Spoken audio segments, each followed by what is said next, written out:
अस्सलाम वालेकुम नाज़रीन, क्या हाल चाल है? तबीयत ठीक ठाक, उम्मीद करता हूँ कि आप खैरियत से होंगे और ठीक ठाक होंगे। ठीक है नाज़रीन, मैं आपको ख़बर दूँ। ख़बर ये है कि रिजवी बिरादरान से मुतालिक है।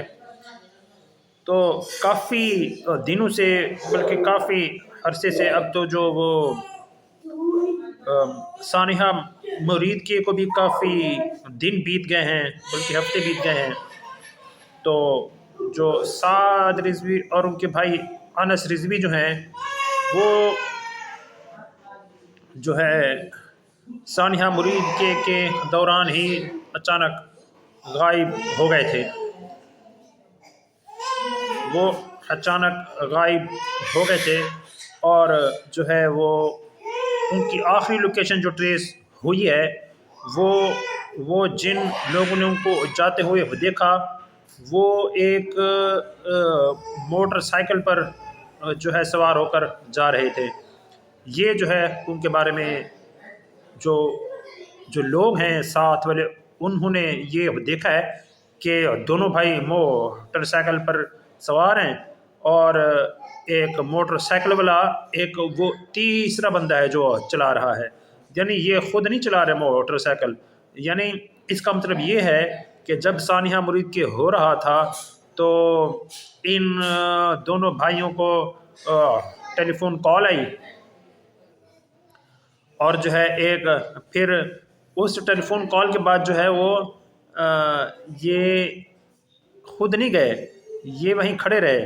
फिर एक मोटरसाइकिल वाला आया जो इनको ले गया अपने साथ। ये चीज़ बड़ी माना खेज़ है कि एक बंदे को टेलीफोन कॉल है, फिर वो खुद ना जाए इधर उधर, बल्कि मोटरसाइकिल उसको लेने के लिए आए।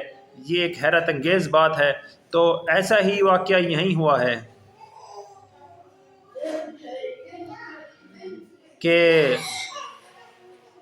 साद रिजवी को कॉल आई है और फिर एक मोटरसाइकिल वाला आया और वो इन दोनों भाइयों को मोटरसाइकिल पे बिठा के गलियों से अपना गुजार कर ले गया। पहले वो सुना है कि पहले ज़राए बता रहे थे कि वो आज़ाद कश्मीर में चले गए हैं ISI के पास। फिर अब जो है ताज़ा तरीन ख़बर जो है, ये दोनों भाई उस वक्त से जब भागे हैं, फरार हुए हैं, उस वक्त से अब तक ये जो है ये ताहाल रोपोश हैं। कोई उनकी लोकेशन ट्रेस नहीं हो रही।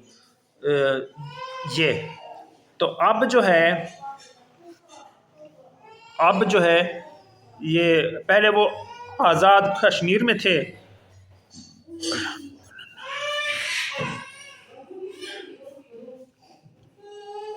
पहले वो आज़ाद कश्मीर में उनकी लोकेशन ट्रेस हुई है। अब जो है ज़राए से पता ये चला है, अब ज़राए से एक और नई खबर आई है, वो ये कि वो इस्लामाबाद ISI के पास हैं। नाज़रीन, मैं आपको ब्रेकिंग न्यूज़ दे रहा हूँ।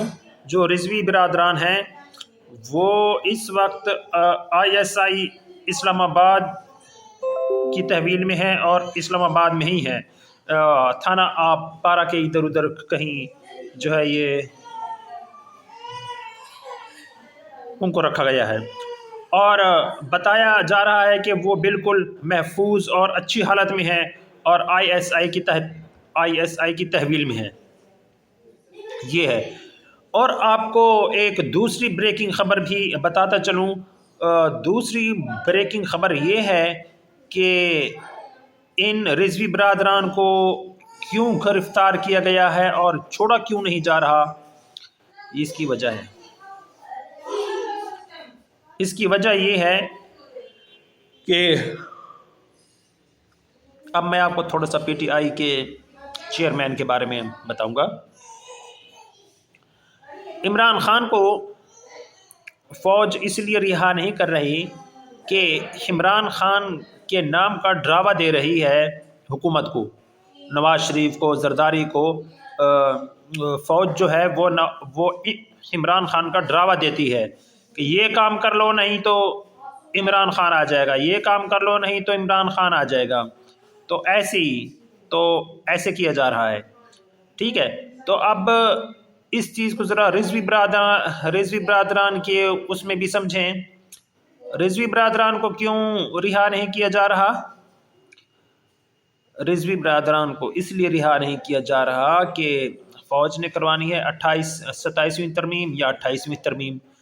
اب رضوی برادران کو اندر رکھ کر مریم نواز شریف کو اور شہباز اور نواز شریف کو اور پھر یہ زرداریوں کو ان کو ڈرایا جا رہا ہے کہ اگر آپ 27ویں ترمیم نہیں کرو گے تو پھر رضوی برادران آ جائیں گے، تحریک لبیک آ جائے گی، پھر فلاں ہو جائے گا، یہ ہو جائے گا، وہ ہو جائے گا. یعنی اور 28ویں ترمیم کروانے کے لیے بھی، یا پھر ایسے. اور یہ رضوی برادران کو شریف خاندان کو ڈرانے کے لیے اندر رکھا گیا ہے جس طرح سے عمران خان کو اندر رکھا گیا ہے. میں اصل میں پوائنٹ آپ کو یہ سمجھانا چاہ رہا ہوں. تو رضوی برادران کو شریف خاندان کو ڈرانے کے لیے اندر رکھا گیا ہے، اور جب شریف خاندان 27ویں ترمیم نہیں کرے گا یا 28ویں ترمیم نہیں کرے گا تو فوج والے دھمکی دے دیں گے ہاں ہم رضوی برادران کو رہا کرنے لگے ہیں. تو نتیجتاً کیا ہوگا کہ شریف خاندان 27ویں ترمیم بھی کر دے گا اور 28ویں ترمیم بھی کر دے گا. یہ ہوگا. یہ میں نے آپ کو اس وقت بریکنگ نیوز دی ہے ناظرین، ٹھیک ہے. تو یہ ہے اصل صورتحال جو میں نے آپ کو بتائی ہے. رضوی برادران کہاں ہیں اور ان کو کیوں اندر رکھا گیا ہے، یہ میں نے ان کی لوکیشن بھی بتا دی ہے، اور جو ہے یہ بھی بتا دیا ہے کہ ان کو کیوں اندر رکھا گیا ہے. ٹھیک ہے ناظرین، میری ویڈیوز دیکھنے کا شکریہ. میری مزید ویڈیوز اور اپڈیٹس کو دیکھنے کے لیے میرا چینل جو ہے لائک شیئر سبسکرائب ضرور کریں، اور مجھے اپنی دعا میں یاد رکھیں. اللہ حافظ.